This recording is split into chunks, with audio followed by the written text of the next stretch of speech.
আলহামদুলিল্লাহ রাব্বিল আলামিন ওয়াসসালাতু ওয়াসসালামু আলা আশরাফিল আম্বিয়া ওয়া সাইয়্যিদিল মুরসালিন নবিয়িনা মুহাম্মদ ওয়া আলা আলিহি ওয়া আসহাবিহি আজমাইন। আলহামদুলিল্লাহ, আমরা উহুদের যুদ্ধের শুরু হওয়ার আগে নবী করিম সাল্লাল্লাহু আলাইহি সাল্লাম ওনার আর্মিকে কিভাবে পজিশন নিয়ে ঠিকঠাক করে লাইন মতো দাঁড় করালেন, এই দিকটা আমরা শুনেছিলাম এবং আমরা বলেছিলাম যে সামনের সেশনে থাকবে অপরদিকে কাফেরদের তাদের প্রস্তুতি, তারা কিভাবে লাইন ঠিক করছে, কোথায় পজিশন নিচ্ছে, তারপরে কিভাবে যুদ্ধ শুরু হয়ে গেল সেই পর্যায়ে আজকে আমরা শুরু করব ইনশাআল্লাহ। কুরাইশদের তাদের জেনারেল কমান্ড ছিল আবু সুফিয়ানের হাতে, তিনি ছিলেন প্রধান কমান্ডার। আর তার বাম দিকে ছিল আরেকজন তার সহকারী একরামা এবং আবু জাহালের ছেলে একরামা ছিল তার সহকারী। বাম দিকে তার বাম পাশে তার অবস্থান ছিল এবং ডান দিকে ছিল তাদের অন্যতম কমান্ডার খালিদ ইবনে ওয়ালিদ। তখনও তিনি কাফেরদের পক্ষে লড়াই করছেন এবং ওনার সঙ্গে ছিল প্রায় 200 অশ্বারোহী বাহিনী, ঘোড়া নিয়ে 200 বাহিনীর কমান্ডার হচ্ছেন খালিদ ইবনে ওয়ালিদ রাদিয়াল্লাহু আনহু। এরপরে সাফওয়ান ইবনে উমাইয়া তাদের পদাতিক বাহিনীর প্রধান ছিল, যারা ফুট সোলজার। এরপরে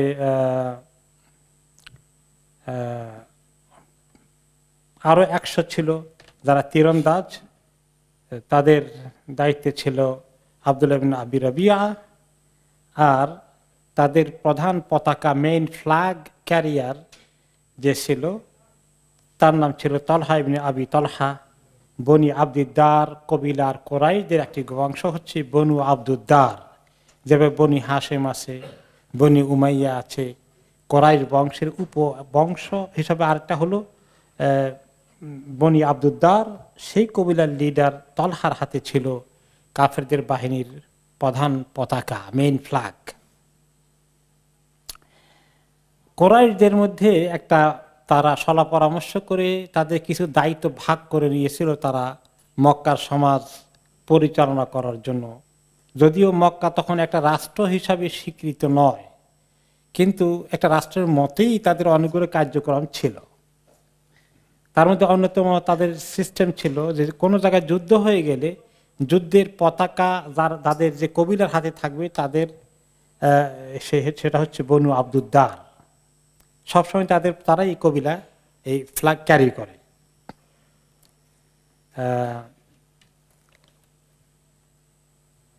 এটা তাদের কয়েক বংশ থেকে শতাব্দী থেকে চলে আসছে। আবু সুফিয়ান দেখলো যে এই বনু আব্দুদ্দারকে কিভাবে উৎসাহিত করা যায়, এক এক কবিলাকে এক এক বিষয় দিয়ে সে তাকে সবাইকে চাঙ্গা করত, কারণ তিনি তো প্রধান সেনাপতি তাদের, যাতে যুদ্ধে তারা খুব ঝাঁপিয়ে পড়ে। এই জন্য তাদেরকে গিয়ে একটু উৎসাহিত করার জন্যে, একটু উচকিয়ে দেওয়ার জন্য গিয়ে বলল যে শোনো বনু আব্দুদ্দার, তোমরা কিন্তু বদরের যুদ্ধে আমাদের পতাকা ক্যারি করেছিলে, কিন্তু সেখানেও তাদের পতাকা বাহী নিহত হয়ে যায়, যার ফলে তারা পরাজিত হয়। ওরে দেখো, এখন পতাকার দায়িত্ব দিয়ে নিচ্ছ, এটা তোমরা কি ধরে রাখতে পারবা? না হলে যদি বদরের মতো করো তাহলে আমরা পরাজিত হয়ে যাব। তাহলে পতাকা দায়িত্ব আমাদেরকে দিয়ে দাও, আমরা যেভাবে পারি জীবন বাজি রেখে হলেও পতাকা উঁচু করে ধরে রাখবো। এই কথা বলার অর্থ হচ্ছে ওরা তো জাহেলি মানুষ, আমাদের গৌরব, আমাদের অধিকার এটা কেড়ে নিবে দেখা যাচ্ছে এখন। তখন এই কথা শুনে তলহা বনু আব্দুদ্দারের লোকজন খুব ক্ষেপে গেল আবু সুফিয়ানের প্রতি।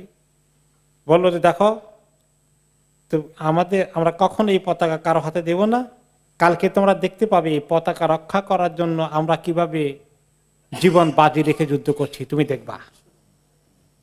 তো অর্থাৎ আবু সুফিয়ানের উদ্দেশ্য কি ছিল?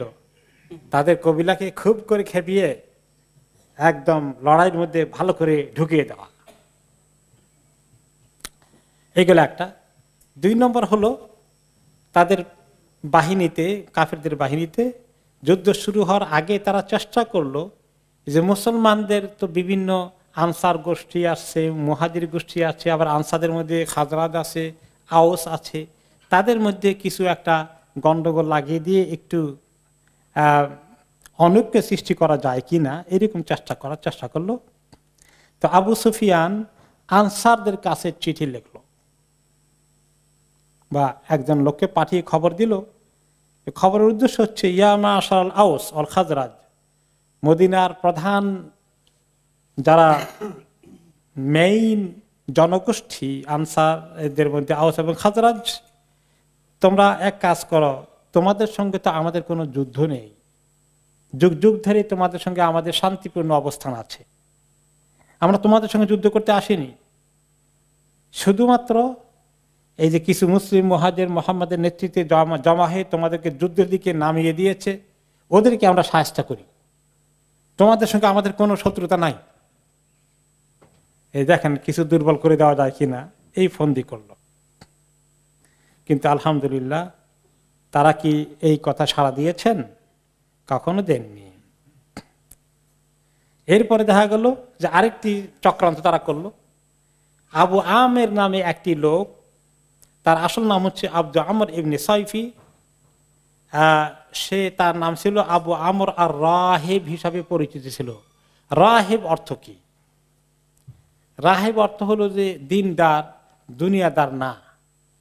এই লোক ইসলাম আসার আগে, নবী করিম সাল্লাল্লাহু আলাইহি সাল্লামের নবুয়ত পাওয়ার আগে মদিনায় সে আওস কবিলার অন্যতম প্রধান কবিলার একজন শীর্ষস্থানীয় ব্যক্তি ছিল। কিছু ধার্মিকতাও তার মধ্যে পাওয়া যেত, কিন্তু সেই লোকটা আসলে বড় দুরভিসন্ধিকারী। তার মদিনায় যখনই নবী করিম সাল্লাল্লাহু আলাইহি সাল্লাম হিজরত করে মদিনায় আসলেন, সে কিছুতেই এটা বরদাস্ত করতে পারলো না, মেনে নিতে পারলো না। তার কবিলার অনেক লোক ইসলাম কবুল করেছে, কিন্তু সে যখন দেখলো মদিনা তার হাত ছাড়া হয়ে যাচ্ছে, মদিনায় মুহাম্মদ সাল্লাল্লাহু আলাইহি ওয়াসাল্লামের ঘাঁটি মজবুত হয়ে যাচ্ছে, তখন সে প্রায় 25 জন অথবা কোন কোন রাতে 50 জনের মতো যুবককে সে ভড়কিয়ে ফেললো। ওহদ যুদ্ধের আগের কথা, হিজরতের পরেই, যে আমরা আমাদের মদিনায় এই মোহাম্মদ ঘাঁটি গড়ে বসেছে, আমরা মদিনা থেকে তাকে বহিষ্কার করতে হবে। প্রায় 50 জনকে রেডি করে তাদেরকে সহকারে সে মক্কায় চলে আসলো। সে মানে একটা হিজরত করলো আর কি, মদিনা থেকে মক্কায় এসে বলল যে আমরা মক্কার লোকদের সঙ্গে থাকবো, তাদের সঙ্গে উৎসাহিত করব, তাদেরকে যুদ্ধে নামাবো, তাদের সঙ্গ দেব, তাকে মদিনার থেকে এই সমস্ত মুহাজিরদেরকে উৎখাত করে দেওয়া যায়। তার আবু আমর আর রাহেবের নাম পাল্টিয়ে নবী করিম সাল্লাল্লাহু আলাইহি ওয়াসাল্লাম নাম দিয়েছিলেন আবু আমের আল ফাসিক। আশ্চর্য কথা, তার ছেলে হানজালা রাদিয়াল্লাহু আনহু ছেলে মুসলিম হয়েছে এবং এই উহুদ যুদ্ধে ছেলে শাহাদাত হবে। কত সাংঘাতিক কাহিনী ছেলের, কিন্তু পিতার কপাল খারাপ। সে আবু আমের এখন এই আবু সুফিয়ানের সঙ্গে মক্কা থেকে মদিনার বিরুদ্ধে যুদ্ধ করে কিছু লোকজন নিয়ে এসেছে। সে এখন বের হয়ে আসলো, এসে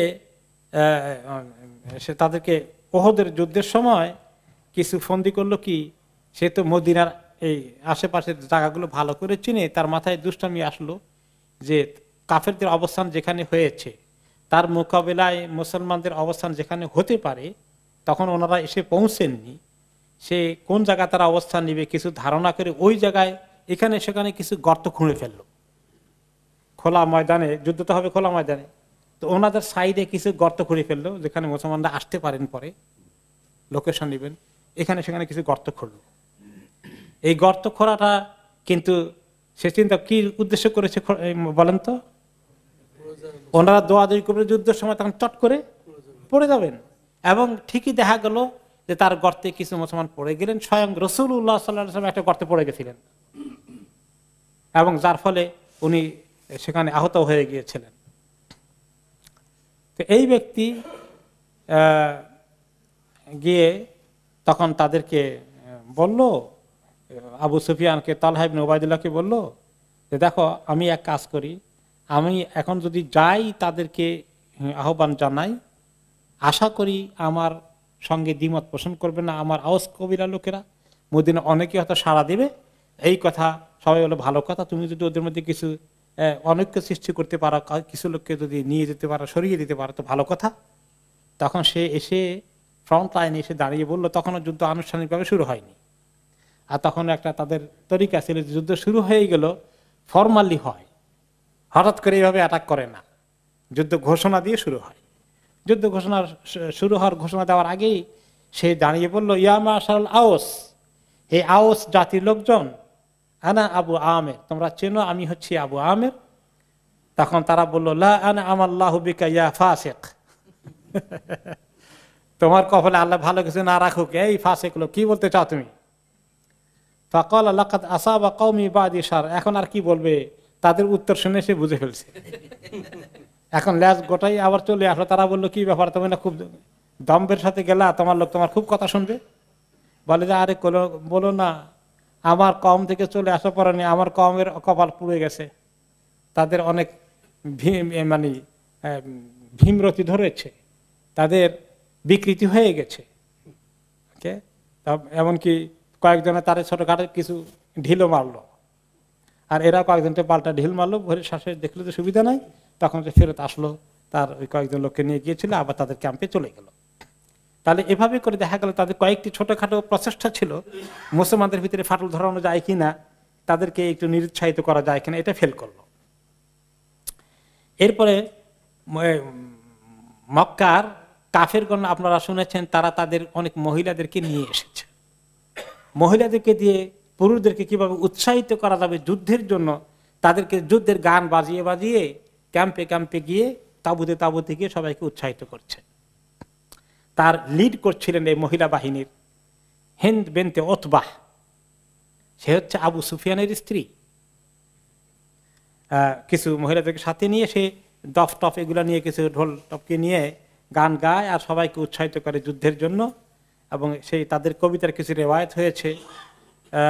সে বলছে, ওয়াইহান বনি আব্দিদ্দার ওয়াইহান হমাত আল আদবার দারবান বিকুল্লে বাত্তার। সে বলছে বনু আব্দুদ্দার, ওই গোষ্ঠী কবিলার মক্কার, এরকম বিভিন্ন কবিলার নাম ধরে ধরে, যে তোমাদের দায়িত্ব হচ্ছে যে এইভাবে যারা মহিলা ইত্যাদিরা আছে, তোমাদের স্ত্রী পুত্র রেখে এসেছ, তাদের কথা মনে রেখো, যুদ্ধের সময় তোমরা যদি যুদ্ধ থেকে পালিয়ে যাও তাহলে তোমাদের স্ত্রী ছেলে মেয়ের জীবন বিপন্ন হয়ে যাবে, তাদের জানমাল রক্ষার্থে তোমরা লড়াই করতে হবে। এরপরে তারা আরো বলল, ইনতুকবেলু নুআনেক ওয়া নাফরুসু নামারেক, তোমরা যদি সামনের দিকে বীরের মতো এগিয়ে যাও তাহলে এই যুদ্ধে বিজয় লাভ করলে তোমাদেরকে আমরা আলিঙ্গন করে ধরব আর ফুল বিছানা বিছিয়ে দিব তোমাদের জন্য। আও তুদবেরু নুফারেক ফিরাকা গায়রে ওয়ামেক, আর যদি পৃষ্ঠ প্রদর্শন করে দুশমনের মোকাবিলায় পালিয়ে আসো, দৌড়ে এদিকে চলে আসো, তাহলে তোমাদের সঙ্গে আমাদের সম্পর্ক চিরদিনের জন্য বয়কট করে দেব, আর এমন ভাবে হবে আর কোনোদিন তোমরা আমাদের মায়া মমতা খুঁজে পাবে না। মানে কবিতার আলোকে, কবিতার ঢঙ্গে যুদ্ধ করার জন্য যুদ্ধের গান গাওয়া গেয়ে গিয়ে তাদের বাহিনীকে তারা চাঙ্গা করার চেষ্টা করলো। এই তাদের প্রস্তুতি শেষে এবারে মেইন যুদ্ধ শুরু হয়ে গেল, ঘোষণা দিয়ে যুদ্ধ এসে গেল। আর প্রত্যেকটি পুরো ময়দানের মধ্যে প্রচুর লোক, তো কাফেরদের পক্ষ থেকে কি পরিমাণ এসেছে? 3000, আর মুসলমানদের পক্ষ থেকে 700, কম না, 3000 তো অনেক। আর এই 700 3000 মোকাবিলা করার জন্য কিরকম যুদ্ধ করতে হয়েছে। প্রচন্ড বেগে যুদ্ধ শুরু হয়ে গেল। এরপরে বনু আব্দুদ্দারের তাদের যুদ্ধের কিছুক্ষণের প্রথম ধাক্কাতেই তলহা ইবনে আবি তলহা, যে তাদের লিডার ছিল, আবু সুফিয়ানের কাছে চ্যালেঞ্জ দিয়ে আসছিল, তার অবস্থায় কাহিল, তাকে তার পতন হয়ে গেল, তাকে অ্যাটাক করা হয়ে গেল।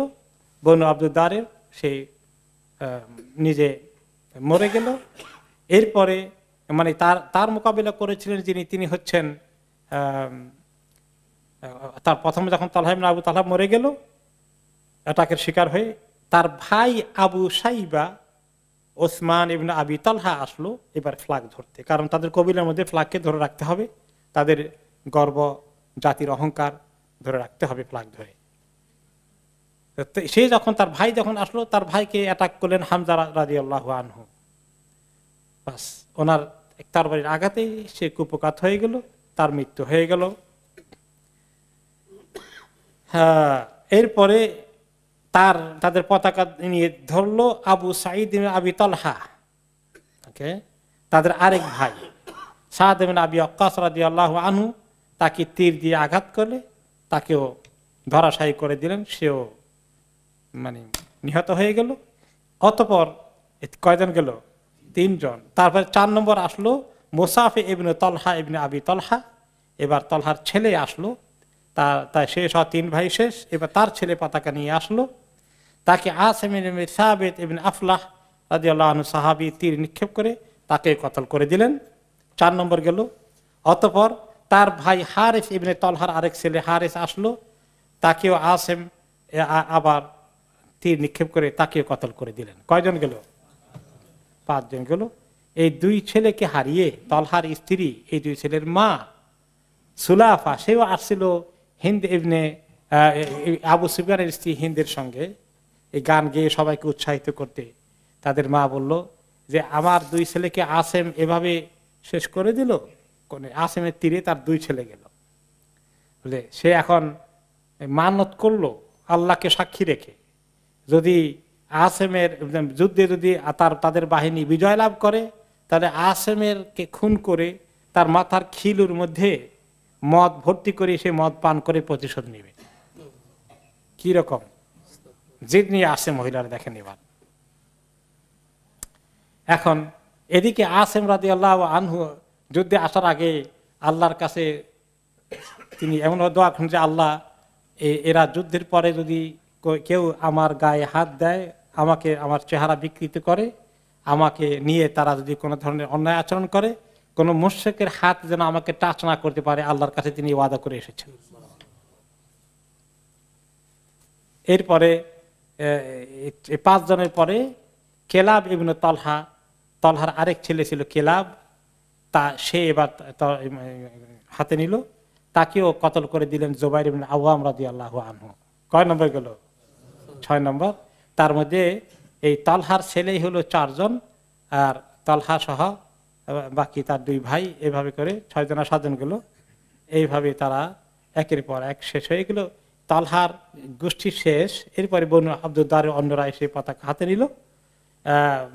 সেটা না হলো আরতা ইবনে সুরাহবিল, তাকে আলী রাদিয়াল্লাহু আনহু কতল করে দিলেন, এটাও শেষ। এরপরে তাদের পতাকা হাতে নিয়েছিল সুরাহি ইবনে কারেদ, তাকে জুমান নামে এক লোক হত্যা করে দিলেন। এই জুমান না, কুজমান কিন্তু এই ওহদ যুদ্ধে খুব বীরত্বের সাথে যুদ্ধ করেছে, কিন্তু তার একটা করুণ পরিণতি আছে, একটু পরে আমরা দেখব। কুজমান, মনে রাখবেন নামটা, কুজমান। এই কুজমান তাকে হত্যা করে দিল। এরপরে মুশরিকদের পতাকা হাতে নিল আবু ইয়াজিদ ইবনে উমাইর ইবনে হাশেম, তাকেও কুজমান হত্যা করে দিল। প্রায় এইভাবে 11 জন হত্যা হয়ে গেল পতাকা হাতে নেওয়ার কারণে। মুশরিকরা দেখলো যে এই পতাকার মধ্যে কোনো ফায়দার কিছু নাই আজকে, এরপর থেকে আর কেউ পতাকা হাতে নেওয়া সাহসই করলো না, পতাকা মাটিতে লুটিয়ে পড়ে গেল। এইভাবে তারা যুদ্ধের প্রথম দিকে একটা বড় ধরনের ধাক্কা খেলো, মার খেলো, এবং মুসলমানদের বিজয়ের লক্ষণ স্পষ্টভাবে ফুটে উঠল। নবী করিম সাল্লাল্লাহু আলাইহি ওয়াসাল্লামের পক্ষ থেকে কানা রাসূল আউয়ালান নাহার, প্রথম দিকে এই মুসলমানদেরই বিজয় ছিল, যদিও পরবর্তী পর্যায়ে মুসলমানদের ক্ষতি মোকাবিলা করতে হয়েছে, সেটা আসবে ইনশাআল্লাহ। কিছু কিছু সাহাবী প্রচন্ড বীরত্বের সাথে এই যুদ্ধের মধ্যে অংশগ্রহণ করেছিলেন, এবং তাদের মধ্যে অন্যতম হচ্ছেন আবু দুজানা রাদিয়াল্লাহু আনহু, যুদ্ধের ময়দানে বিশাল ভূমিকা রাখেন। জুবাইর ইবনে আওয়াম রাদিয়াল্লাহু আনহু আবু দুজানার কাহিনী বলেন যে যখন নবী করিম সাল্লাল্লাহু আলাইহি ওয়াসাল্লাম বলেছিলেন, গত সপ্তাহে মনে আছে কিনা, যে আমি তরবারি দেব যে তার হক আদায় করে, জুবাইর ইবনে আওয়াম মনে করেছিলেন যেহেতু নবী করিম সাল্লাল্লাহু আলাইহি ওয়াসাল্লাম আমার আত্মীয়, একান্ত ঘনিষ্ঠ পরিবারের সদস্যের মতো, তিনি আমাকে দেবেন আশা করছিলাম। কিন্তু সে বলল যে আবু দুজানা বলে আমি হক আদায় করব। তিনি তাকে দিয়ে দিলেন। আমি খুব দুঃখ পেলাম মনে মনে।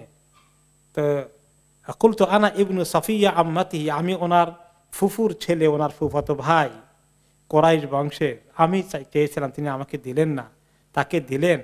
আজকে এই উহুদের যুদ্ধের দিনে আমি দেখতে চাইব ওকে যে তিনি দিলেন সে এটার হক কিভাবে আদায় করে। তো আমি দেখলাম যে যুদ্ধে নামার আগেই তিনি মাথার মধ্যে একটা লাল স্কার্ফ দিয়ে পাগড়ির মতো করে বেঁধে ফেললেন,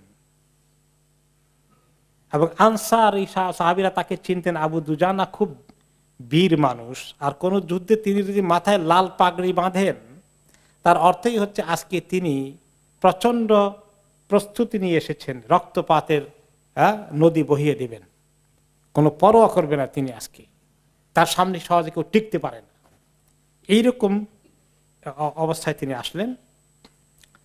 তারপরে তিনি সামনের দিকে তরবারি নিয়ে ছুটছেন, যাকে পাচ্ছেন তাকেই কতল করছেন, এগিয়ে যাচ্ছেন, কতল করছেন, এগিয়ে যাচ্ছেন।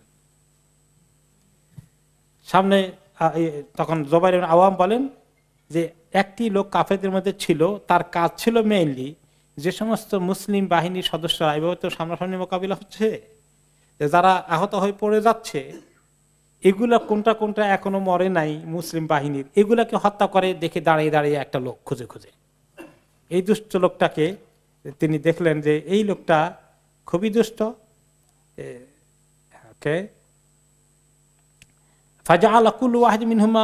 তখন এই দুইজনের মোকাবিলা করছেন, ওই লোকটাকে টার্গেট নিয়ে আবু দুজানা এগিয়ে যাচ্ছেন।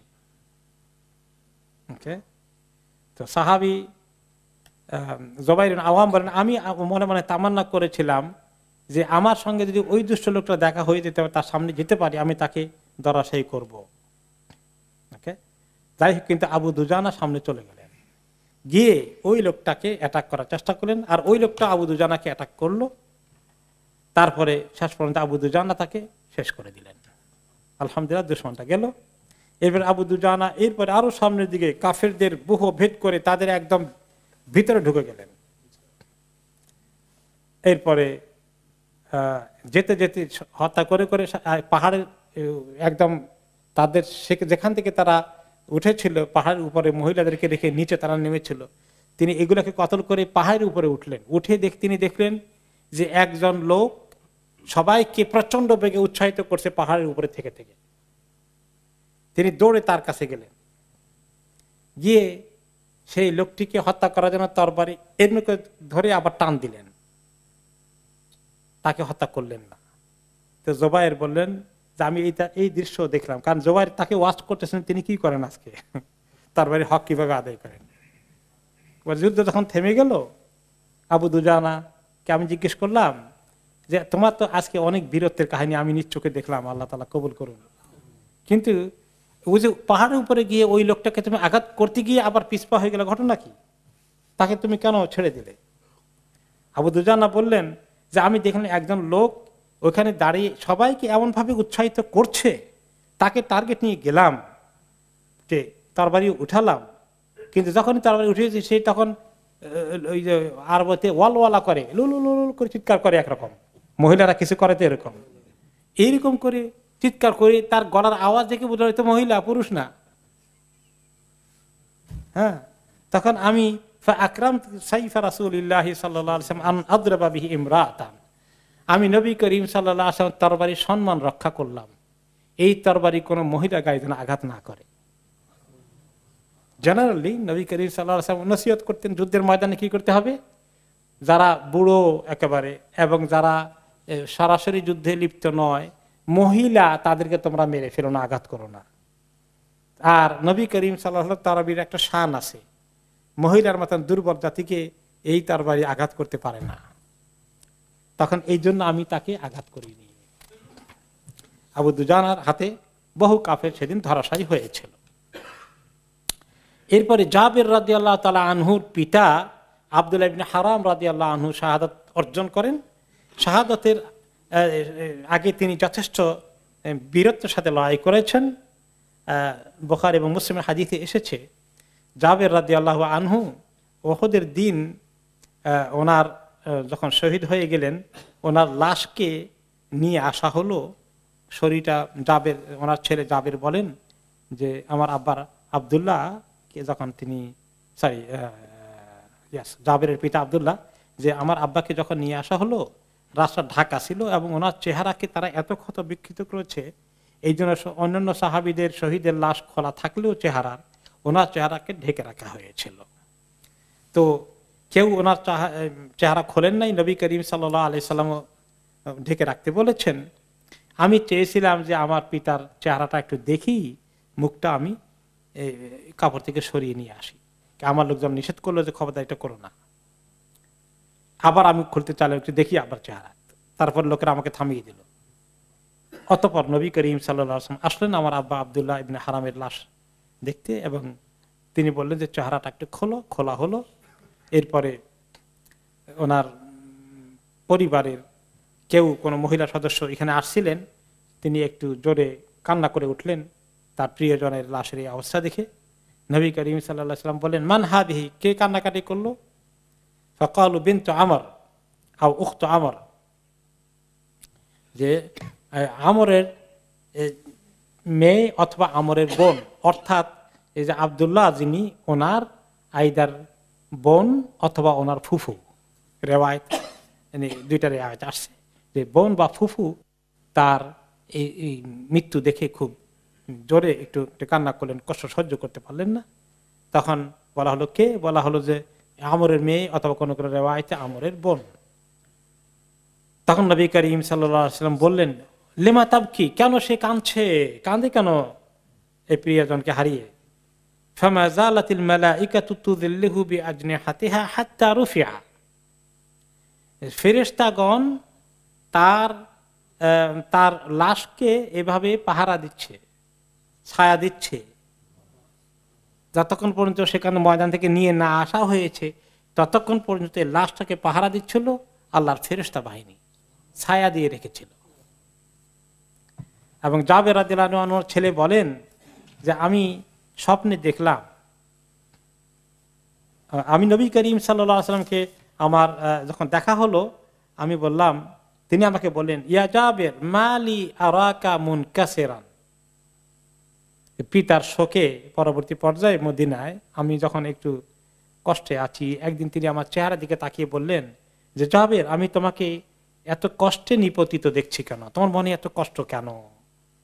ফাকুলতু ইয়া রাসূলুল্লাহ উস্তুশহিদা আবি ওয়া তারাকা ইয়ালান ওয়া দাইনান, আমার পিতা তো শহীদ হয়ে গেছেন আপনি জানেন, আর ওনার অনেক ছোটখাটো সদস্যদের, ছোট বাচ্চা কাচ্চাদের পরিবার রেখে গেছেন, এবং কিছু কর্জ রয়ে গেছে, সবগুলো মিলে স্বাভাবিকভাবে একটু চিন্তিত আছি। তো তিনি বললেন, আলা উবাশশিরুকা বিমা লাকিয়াল্লাহু বিহি আবাক, আমি কি তোমাকে এমন সুসংবাদ দেব যে তোমার আব্বা শাহাদাতের পরে কি পেয়েছেন, তার কি হালত, কোন হালতে আছেন জানো, তার মর্যাদা কি আল্লাহর কাছে? বলতে বলা ইয়া রাসূলুল্লাহ, বলেন তাহলে ইয়া রাসূলুল্লাহ। ক্বালা মা কাল্লামাল্লাহু আহাদান কাত্তু ইল্লা মিন ওয়ারাই হিজাব ওয়া ইন্নাল্লাহা আহইয়া আবাকা ফাকাল্লামাহু কিফাহান, এই পর্যন্ত আল্লাহ তাআলা কোন নেককার লোকের সঙ্গে পর্দার অন্তরালে ছাড়া সরাসরি দেখা করে কথা বলেননি, কিন্তু তোমার আব্বার সঙ্গে আল্লাহ তাআলা পর্দা সরিয়ে সরাসরি কথা বলেছেন। তার ইন্তেকালের পরে তাকে আল্লাহ রিভাইভ করেছেন, তার রুহকে আল্লাহ জিন্দা করে তার সঙ্গে আল্লাহ কথা বলেছেন সরাসরি, পর্দা সরিয়ে দিয়ে। এরপরে বলেছেন তোমার আব্বাকে আল্লাহ কি বলেছেন জানো? ফাকালা ইয়া আবদি তামান্না উতিকা, আল্লাহ তাকে দেখা করে বললেন যে বান্দা তুমি কিছু চাও আমি তোমাকে দেব, বলো তোমার কি তামান্না আছে।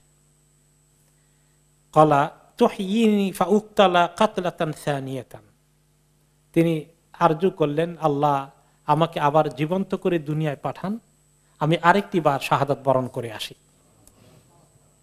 আরেকটি বার শহীদ হয়ে আসি।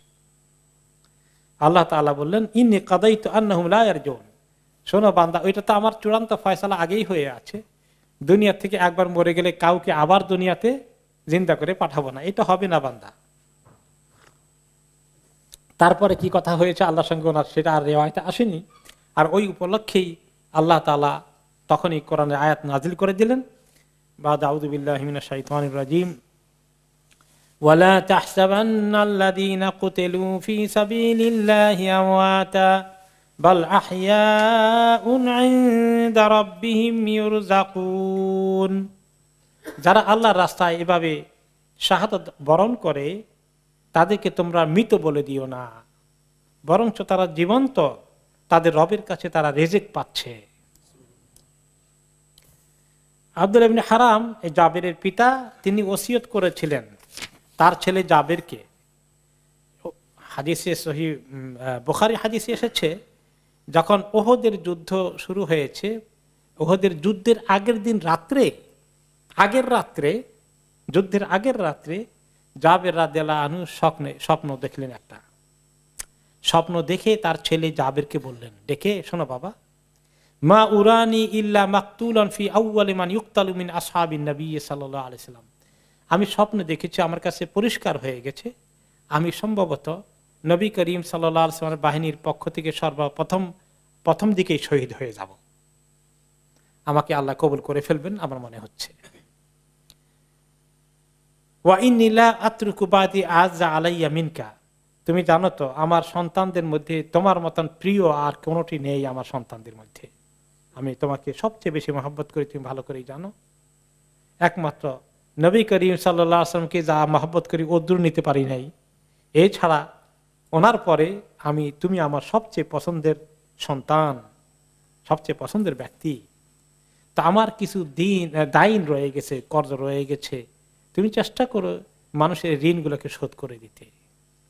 আর তোমার ভাই বোন ছোটখাটো যেগুলো আছে এগুলাকে একটু খেয়াল করো বাবা, তাদের লুক আফটার করো, দেখভাল করো, তাদের দায়িত্ব পালন করো। তারপরে সাহাবী জাবের বলেন, পরের দিন সকালেই প্রথম দিকেই আমার আব্বা শহীদ হয়ে গেলেন। ওনার স্বপ্ন সত্যি প্রমাণিত হলো। এরপরে আসলো আরেকজন বীরের কাহিনী, হানজালা রাদিয়াল্লাহু আনহু, আবু আমর আল ফাসিকের ছেলে। তিনি, ওনার টাইটেল হচ্ছে হানজালা রাদিয়াল্লাহু আনহু, টাইটেল হচ্ছে গাসিলুল মালাইকা। গাসিলুল মালাইকা, মালাইকা অর্থ কি? ফেরেশতা। গাসিল মানে যাকে ধোয়ানো হয়েছে, ফেরেশতাগণ যার লাশ ধোয়ার ব্যবস্থা করেছেন। শহীদদের লাশ কি ধোয়ানো হয়? যুদ্ধের ময়দানে যাদের ইন্তেকাল হয় তাদের লাশ ধোয়ানো হয় না, তাদের কাপড়ও খোলা হয় না, ওই কাপড় দিয়েই কাফন করা হয়, যদি ওই কাপড়টা এনাফ থাকে, ধোয়ানো হয় না।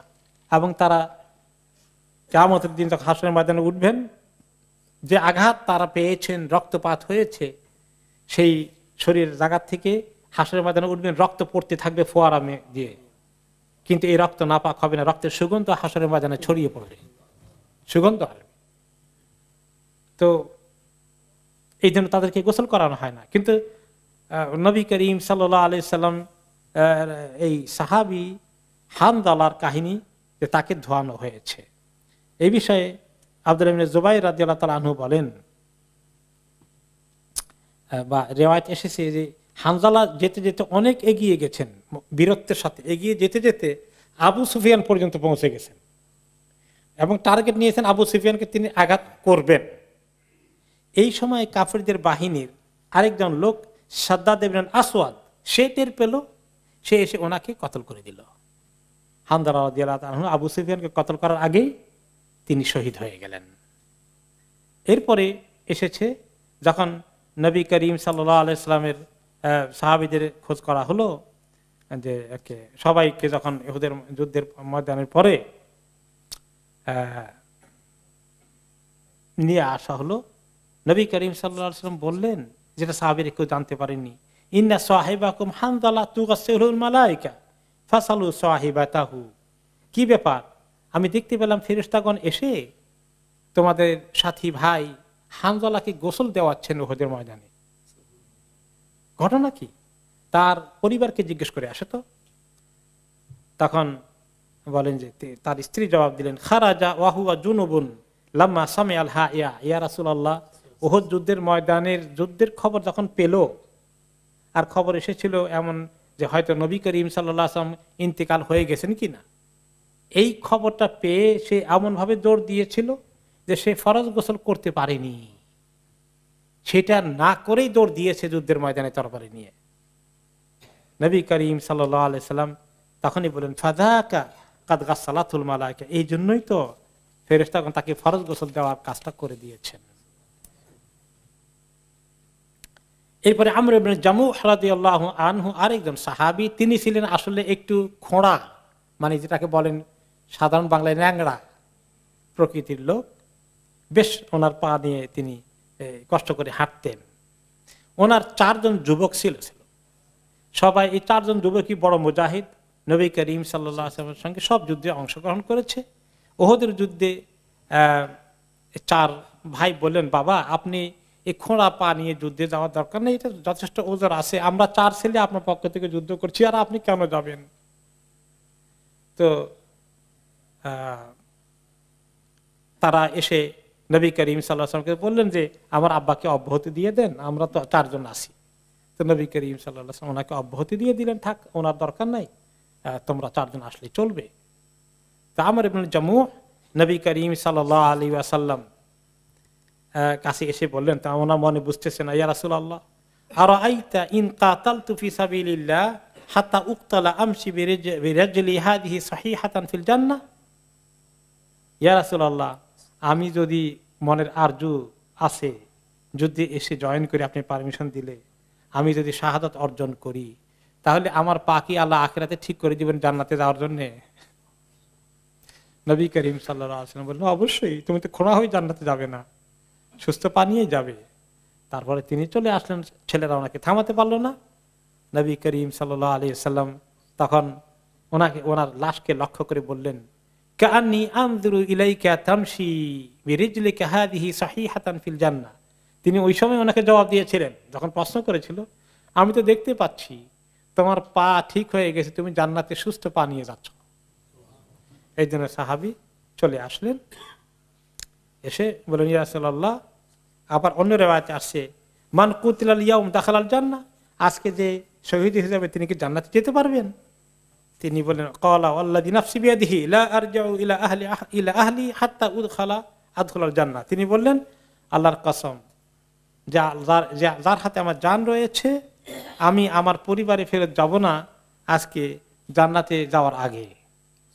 আমার আজকে জান্নাতে যাওয়ার সিদ্ধান্ত নিয়ে আমি এসেছি। তো তখন ওমর ইবনে খাত্তাব রাদিয়াল্লাহু আনহু বললেন যে, আল্লাহর কসম করা দরকার কি রে ভাই, কসম ঠিক যদি না রাখতে পারো এমনিতেই তো দিবেনই আল্লাহ তাআলা, তুমি কসম করে বসলা কেন আবার? তো নবী করিম সাল্লাল্লাহু আলাইহি সাল্লাম ওনার ওমর রাদিয়াল্লাহু আনহুর কথা শুনলেন, শুনে বললেন, ওমর মাহলান ইয়া ওমর ফাইন্না মিনহুম মান লাউ আকসামা আলাল্লাহি লা আবাররাহ। তুমি কি জানো না ওমর, কিছু আল্লাহর বান্দা এমন আছে তারা কসম করে যে কথা বলবে, আল্লাহ তাদের সেই কথাকে ঠিকভাবে পালন করার জন্য তৌফিক দেবেন। আর এই সমস্ত লোকদের যাদের কসম করলে আল্লাহ তাদের কসম ভাঙেন না, কসমকে কসমের একদম হক আদায় করার ব্যবস্থা করে দেন, এই লোকগুলোর মধ্যে অন্যতম হচ্ছে আমর ইবনুল জামুহ। তারপরে তিনি বললেন, ইয়াহুদু ফিল জান্নাতি বিআরজাতিহি, তার এই খোঁড়া পা নিয়ে এসে জান্নাতে গিয়েছে, কিন্তু পা তো আর খোঁড়া থাকেনি, এই জান্নাতে সে হাঁটা চলা করছে সুস্থভাবে, আমি দেখতে পেয়েছি ওমর, তাকে তার আরজ পূরণ করতে দাও। আমর ইবনুল জামুহ আসলে উনি ছিলেন বনি সালামা মদিনার অন্যতম একটা কবিলা, নাম হচ্ছে বনু সালামা। এই কবিলার তিনি শীর্ষস্থানীয় লিডার ছিলেন।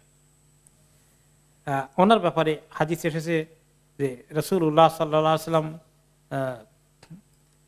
যখন ওই কবিলা লোকেরা ইসলাম কবুল করলো, তখন তিনি বললেন, মান সাইয়্যিদুকুম ইয়া বনি সালামা, বনি সালামা তোমাদের প্রধান লিডার কে?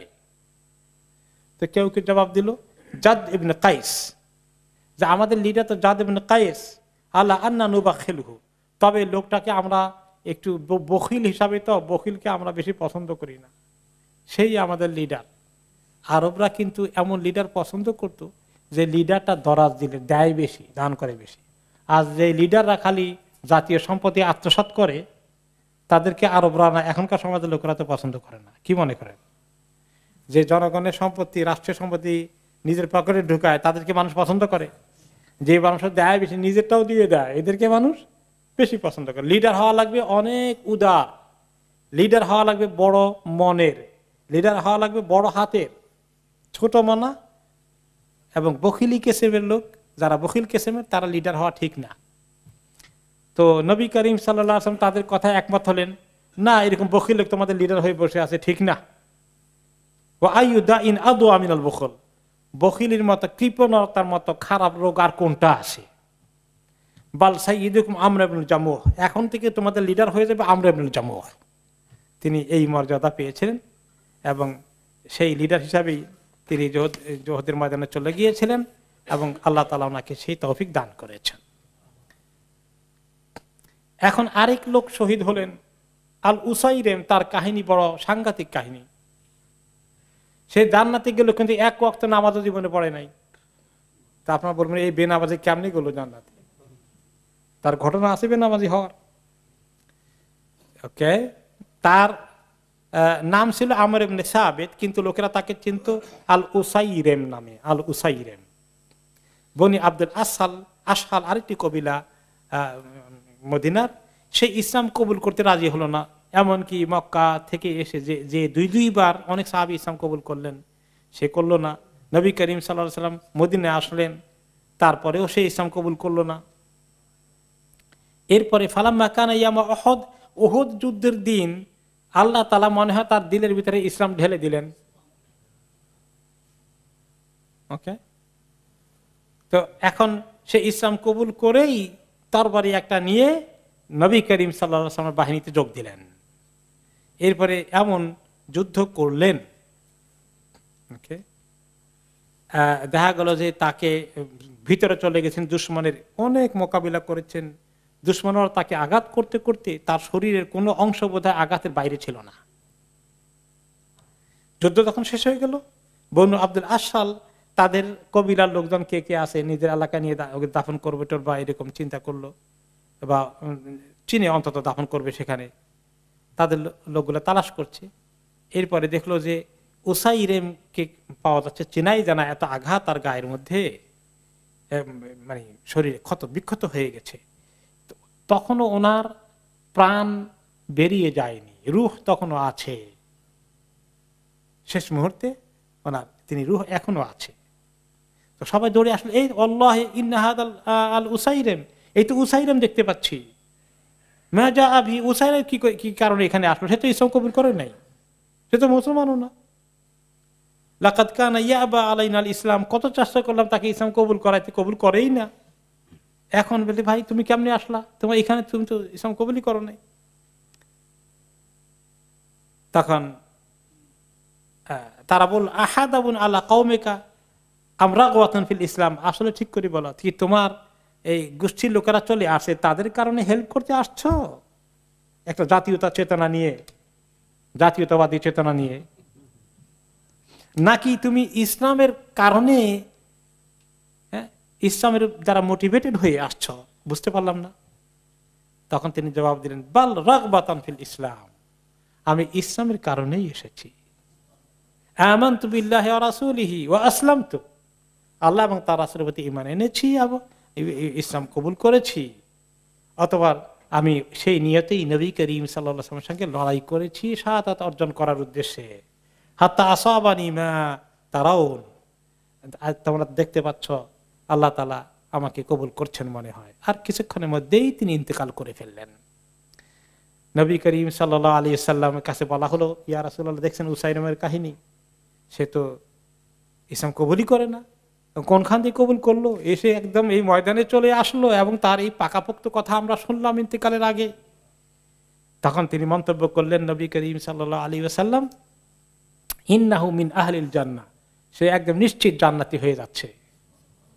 আর ওই পরে আবু হুরায়রা রাদিয়াল্লাহু আনহু মন্তব্য করলেন, ওকে, ওয়ালাম ইসাল্লি লিল্লাহি সালাতান কাত্ত, এই লোকটা এক ওয়াক্ত নামাজ আল্লাহর জন্য পড়া তার নসিবে হয়নি, কিন্তু জান্নাতি হয়ে গেল। এরপরে আব্দুল্লাহ ইবনে জাহাশ রাদিয়াল্লাহু আনহুর কাহিনী, ওটা আমরা স্কিপ করে যাই। পরে সাদ ইবনে রাবিআ রাদিয়াল্লাহু আনহুর কাহিনীর দিকে আমরা যাব, আরেকজন বীরত্বের সাথে, যাকে নবী করিম সাল্লাল্লাহু আলাইহি ওয়াসাল্লাম আব্দুর রহমান ইবনে আউফ মুহাজিরের সঙ্গে যার ভ্রাতৃত্ব বন্ধন করে দিয়েছিলেন, এই সাদ আনসারী সাহাবী, তিনি আনসারীদের মধ্যে অন্যতম ধনী ব্যক্তি ছিলেন। এবং তিনি আব্দুর রহমান ইবনে আউফকে যখন হিজরত করার পরে নবী করিম সাল্লাল্লাহু আলাইহি ওয়াসাল্লাম ভ্রাতৃত্বের বন্ধন করে দিলেন আনসারী মুহাজিরের মধ্যে। তিনি আব্দুর রহমান আউফকে বললেন যে ভাই, আমার এই যে বাগান আছে, আমি বড় বাগান, অর্ধেক খেজুর গাছ তোমার, অর্ধেক খেজুর গাছ আমার, আমার 2 জন বিবি আছে, তোমার তো বিবি নাই, একটাকে তালাক দিয়ে দিব, যেটাকে তুমি পছন্দ করো তালাক দিব, তার ইদ্যাত শেষ হয়ে গেলে তুমি তাকে বিয়ে করবা। সুবহানাল্লাহ। তা আব্দুর রহমান আউফ খুশির সাথে কবুল করছেন নাকি? ভাই, তোমার এই বাগানও তোমার থাকবে, তোমার বিবিও তোমার থাকবে, আমাকে খালি বাজার দেখাই দাও, আমি ব্যবসায়ী, আমি ব্যবসা করতে জানি। আব্দুর রহমান আউফ রাদিয়াল্লাহু আনহু পরে এমন ব্যবসায়ী হয়েছেন, মদিনার অন্যতম ধনাঢ্য ব্যক্তি ছিলেন, উনি ভিক্ষা নেওয়া লাগে নাই, আলহামদুলিল্লাহ। যাই হোক, তো ওনার এই হোস্ট সাআদ ইবনে রাবি রাদিয়াল্লাহু আনহু উহুদ যুদ্ধের দিনে উনি শাহাদাত বর্জন করেন। তো যায়েদ ইবনে সাবিত রাদিয়াল্লাহু আনহু বলেন যে আমাকে নবী করিম সাল্লাল্লাহু আলাইহি ওয়াসাল্লাম পাঠালেন, এই দেখো তো সাআদ ইবনে রাবি শহীদ হয়ে গেছেন, সম্ভবত তাকে দেখতে পাচ্ছি না, তার লাশটা কোথায় কোন হালতে আছে, আমাকে খবর নিয়ে আসো। অকাল আলী ইন রাআইতাহু ফাআকরিহু মিন্নি সালাম, তিনি বললেন তুমি যদি তাকে দেখো শহীদ হয়ে মরে যায় নাই, এখনো জীবন্ত আছে, কোনো জায়গায় কাতরাচ্ছে, শেষ মুহূর্তে যদি থাকে, তাহলে আমার পক্ষ থেকে তুমি সাদকে সালাম দিও। ওয়াকুল্লাহু ইয়াকুলু লাকা রাসূলুল্লাহ সাল্লাল্লাহু আলাইহি ওয়াসাল্লাম কাইফা তাজিদুক, আর তাকে জিজ্ঞেস করো যদি কষ্টে দেখো যে তোমার কেমন লাগছে ভাই। এই দুটো খবর দিয়ে পাঠালেন কাকে? যায়েদ ইবনে সাবিত রাদিয়াল্লাহু আনহুকে সালাম দিতে নবী করিম সাল্লাল্লাহু আলাইহি ওয়াসাল্লামের পক্ষ থেকে, আর জিজ্ঞেস করতে তার কেমন ফিলিং হচ্ছে, কষ্ট হচ্ছে কিনা বেশি, কথাটা জিজ্ঞেস করতে। তো যাই ধর আমি খুঁজলাম আতুফু বাইনাল কাতলা, কোথায় কোথায় শহীদদের মধ্যে খুঁজে বেড়াচ্ছি, সাদ ইবনে রবি কোথায়, আবার উনি কোথায়, ওনাকে খুঁজি। পরে দেখলাম, পেলাম যে তিনি শেষ নিঃশ্বাসের মধ্যে বোধহয় আছেন, ওনার শেষ নিঃশ্বাস টানাটানি হচ্ছে, এবং তার শরীরের মধ্যে 70টার মতো আমি আঘাত দেখলাম, বর্ষা এবং তীরের আঘাত এবং তরবারির আঘাত মিলে প্রায় 70-এর মতো। আমি বললাম ইয়া সাদ ইন্না রাসূলুল্লাহ সাল্লাল্লাহু আলাইহি ওয়াসাল্লাম ইয়াকরু আলাইকা সালাম, নবী করিম সাল্লাল্লাহু আলাইহি ওয়াসাল্লাম তো আপনাকে সালাম দিচ্ছেন, সালাম দিয়ে পাঠিয়েছেন আমাকে আপনাকে সালাম দিতে। আর জিজ্ঞেস করতে বলেছেন আখবিরনি কাইফা তাজিদুক, আপনার এখন কেমন লাগছে, কি ফিলিং হচ্ছে, আপনার অনুভূতি কি? তখন তিনি সালামের জবাব দিয়ে বললেন ওয়া আলাইকাস সালাম, তোমাকেও সালাম, এবং রাসূলুল্লাহ সাল্লাল্লাহু আলাইহি ওয়াসাল্লামকে সালাম, আলা রাসূলিল্লাহিস সালাম, আর তুমি তা ওনাকে গিয়ে খবর দিও কুল্লাহু ইয়া রাসূলুল্লাহ আজিদু রিহাল জান্নাহ, যে আমি এখন ফিল করছি আমার নাকে জান্নাতের সুগন্ধ এসে গেছে। ওয়া কুল্লি কওমি আল আনসার, আর তুমি আরেকটি কাজ করো, আমার আনসারি যে আমার কবিরার লোকজন আছে তাদেরকে সবাইকে তুমি খবর দিবা যে লা উযরা লাকুম ইনদাল্লাহ আন ইখলাসা ইলা রাসূলিল্লাহি সাল্লাল্লাহু আলাইহি ওয়াসাল্লাম ওয়া ফীকুম শুফরুন বিতারাফ, যে তোমরা খবরদার সাবধান, তোমাদের চোখের এক পাতার একটা যদি চুল থাকে, একটা পশম থাকে চোখের মধ্যে, যেটা আঘাতপ্রাপ্ত হয়নি, এই অবস্থায় মানে তোমাদের কারো যদি জীবন থাকে আর নবী করিম সাল্লাল্লাহু আলাইহি ওয়াসাল্লামের কাছে কাফিররা পৌঁছে যায়, ওনাকে কিছু ক্ষতি করতে পারে, এমন যেন তোমরা কেউ অ্যালাউ না করো। এই খবরটা গিয়ে আমার জাতিকে তুমি পৌঁছে দিও আমার পক্ষ থেকে। যায়েদ বললেন এই কথা বলে আমার সামনেই ফাদাত নাফসুহু রাহিমাহুল্লাহ, আমার সামনেই দেখতে পেলাম যে তার জীবন আখেরি নিঃশ্বাস, শেষ নিঃশ্বাস এসে গেল, তিনি ইন্তেকাল করে ফেললেন। এরপরে ফাইনাল ঘটনা দিয়ে শেষ করব আমরা। একজন আত্মহত্যাকারী মুসলমানদের বাহিনীর মধ্যে পাওয়া গেল, তার কাহিনী আর আরেক অদ্ভুত কাহিনী। সেটা হচ্ছে ওই কুজমান যে কাফেরদের পতাকা বাহিনীর 2 জনকে একলা হত্যা করেছে এবং আরো বেশ কিছু লোককে কাফেরদের বাহিনী সে হত্যা করেছে। খুব বীরের মতো লোক, বড় বিশাল দেহী এক লোক। সে যুদ্ধে আসছিল কেন? জিহাদের কোনো নিয়তে আসে নাই। এই কুজমানের খবর হচ্ছে সাহাবী আসিম ইবনে ওমর বলেন যে আমাদের মুসলমানদের পক্ষে একটি লোক লড়াই করতে থাকলো খুব বীরত্বের সাথে, রাজুলুন গরীব, আমরা তাকে চিনি না অনেকেই, লা ইউদরা মিম্মান হুয়া, কোন জায়গা থেকে হঠাৎ করে লোকটা আসলো। ইউকালু লাহু কুজমান, তার নামের পরিচয় দিল কুজমান। তার ব্যাপারে সাহাবীরা বলেছিলেন এই লোকটা তো আজকে অনেক লড়াই করেছে, অনেক তেজস্বী মনোভাব নিয়ে এগিয়ে গিয়েছে, কত লোক তাকে সে কুপকাত করেছে। এই কথা শোনার পরে রাসূলুল্লাহ সাল্লাল্লাহু আলাইহি ওয়াসাল্লাম মন্তব্য করেছিলেন ইন্নাহু লামিন আহলিন নার, সে তো আসলে জাহান্নামী। ফালাম্মা কানা ইয়াউমু উহুদিন কাতালা কিতালান শাদীদান, এত যুদ্ধে এত ভূমিকা রাখলো, প্রায় 7 থেকে 8 জন মুশরিককে সে নিজে একাই হত্যা করলো। প্রচন্ড শক্তিশালী লোক ছিল, কিন্তু সে নিজে অনেক আঘাত পেয়েছে,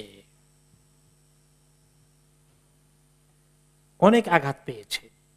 আঘাতে আঘাতে আঘাত আঘাত যুদ্ধের শেষে সে যখন এইগুলো আঘাত মোকাবিলা করে বেকার হয়ে শুয়ে আছে, তখন কিছু সাহাবী যারা আশেপাশে ছিলেন তারা বললেন তাকে, ওয়াল্লাহি লাকাদ আবলাইতাল ইয়াউমা ইয়া কুজমান ফাআবশির, কুজমান তুমি আজকে যে লড়াই করেছ, যুদ্ধের ময়দানে বীরত্বের সাথে যেভাবে তুমি টিকে থেকেছ, তোমার জন্য অনেক সুসংবাদ আছে। ফাআবশির, অনেক সুসংবাদ তোমার কপালে আছে, তোমার ভাগ্যে আখিরাতে কত সুসংবাদ আছে। ক্বালা বিমাযা উবাশশার, বলে কিসের সুসংবাদ দাও আমাকে, কিসের সুসংবাদ।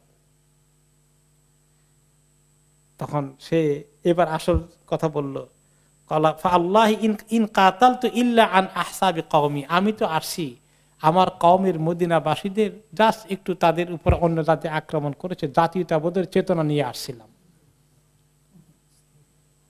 যে অন্য কওম আমার কওমকে অ্যাটাক করেছে, কওমের পক্ষ থেকে লড়াই করতেছি। ওয়ালাউলা যালিকা মা কাতালতু, আমার কওমের পক্ষ থেকে যদি না হতো, কোনো কারণ দিন ধর্ম কোনো কিছু আমাকে যুদ্ধে এখানে আনে নাই, এগুলার তালে আমি নাই, আমি ওই তালে নাই। আমার জাতির উপর আঘাত আসছে, আমি জাতির পক্ষ থেকে মোকাবিলা করছি। এটা হলো জাতীয়তাবোধ, ন্যাশনালিজম। ন্যাশনালিজম ইসলামে অমুক জাতীয়তা, বাঙালি জাতীয়তাবাদ, মালয় জাতীয়তাবাদ, তুর্কি জাতীয়তাবাদ, ফিলিস্তিনি জাতীয়তাবাদ, ইসলামকে এগুলোর জন্য আসছে? কোনটার জন্য আসছে? ইসলাম। আমাদের পরিচয় কি? ইসলাম, মুসলিম। কবি বলেছেন আবিল ইসলাম লা আবালি ইল্লা সেওয়াহু, আমার পিতার পরিচয় বলতে জিজ্ঞাসা করলে কেউ আমি বলবো আমার পিতৃ পরিচয় হচ্ছে ইসলাম, আমার এছাড়া কোনো জাতীয়তাবাদ নাই, আমি একমাত্র দিন ইসলামে বিশ্বাসী। ইন্না হাযিহি উম্মাতাকুম উম্মাতান ওয়াহিদা, তোমাদের এই জাতি এক জাতি, মুসলিম উম্মাহ। ওয়ালাউলা যালিকা মা কাতালতু, তা নাহলে আমার জাতির উপর অ্যাটাক না হলে আমি আসতাম না কিছুতে এখানে। এই কথার দ্বারা কি বোঝা গেল? ফালাম্মা ইশতাদ্দাত আলাইহি জিরাহাতুহু আখাযা সাহমান মিন কিনানাতি ফাকাতালা বিহি নাফসা, রাতের বেলায় যখন সে আঘাত আর ব্যথা সহ্য করতে পারেনি, তার হাতের কাছে তখন একটা তীরের মতো কিছু ছিল, ওইটা দিয়ে নিজের উপরে আঘাত করে আত্মহত্যা করল। ওই যে নবী করিম সাল্লাল্লাহু আলাইহি ওয়াসাল্লাম বলেছিলেন ইন্নাহু লামিন আহলিন নার, সে যে জাহান্নামী। বোঝা গেল এটা এখন, যে ব্যক্তি আত্মহত্যা করে সে কি আর জান্নাতে যেতে পারে? সে জাহান্নামী হবেই। কারণ এই একটি হাদিস এসেছে, আমরা এই প্রসঙ্গে শুনে নেই। মান তারাদ্দা মিন জাবালিন ফাকাতালা নাফসাহু ফাহুয়া ফি নারি জাহান্নাম ইয়াতারাদ্দা ফীহি খালিদান মুখাল্লাদান ফিহা আবাদান, কেউ যদি আত্মহত্যা করার জন্য উপরে পাহাড়ের উপরে উঠে জাম্প করে আত্মহত্যা করে, নাওয়াডেজ বর্তমান জামানায় বড় উঁচু ব্রিজে উঠে আত্মহত্যা করে, বিরাট বিল্ডিং এর উপরে উঠে আত্মহত্যা করে।